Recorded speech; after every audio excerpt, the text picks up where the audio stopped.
Mbola amin'izay vaovao ny trangam-piarahamonina izay hatrany dia lehilahy iray manodidina ny 570 taona no hita nitsirara nanoloana ny araben'ny magazay fivarotana tetsy Akorondrano.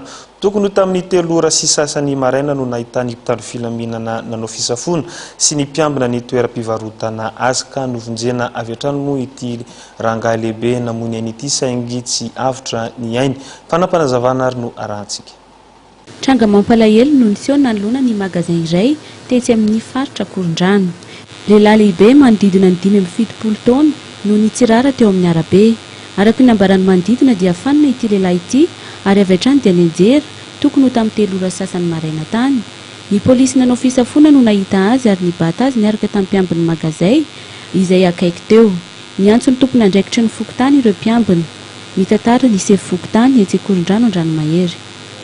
Tokony teo amin'ny tany telo teo zany izy iny ny hitan'ny polisy izay manao larondy amin'ny alina dia niantso ny gardien'ny leader prince zany zareo hoe ty misy olona marary fa mba batainareo amin'ny sisiny eo dia batain'ireo gardien ireo teo amin'ny sisiny teo zany olona narary io ka rehefa tonga moa zany tamin'ny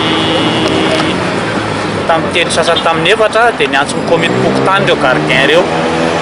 Dia rehefa niantso ny komity pokotany ny gardien dia nijery an'ilay olona teo ary nikenikenina sy ny retsaretra. Dia rehefa ohatra moa zany niantson'ireo an-tanatohatra ambaratonga fantatrandreo dia efa tsy tanatsony ny ain'ilay olona. Fa raha ny fahitan'ilay olona anazy teo zany dia nianjera teo amin'ny arabe teo io olona io.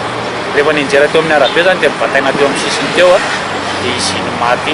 Nanamafy ny sefy fokotany Akorondrano Andranomahery fa tsy ponina ao amin'ny faritra Iadidiny ity rangahy ity. Ilay olona aloha tsy avy ety amin'ny faritra zany fa raha araka ny fahalalan'ny olona mpijery izay nandalo dia ohatrany hoe mivavaka ao amin'ny efitsikainy mivandro io olona io. Fa hatreto aloha zany mbola tsisy mahafantatra mihitsy avaiza io solika olona io. Araka ny fitantaran'ireo olona teny an-toerana hatrany dia ny lohany no voadony. Tonga teny an-toerana moa ny polisy siantifika nanao ny fizahana ary efa nentin'ny BMS ny razana. Nahitana rano voaka ny nofo mangatsiaka an'ity rangahy efa somary nahazo taona ity.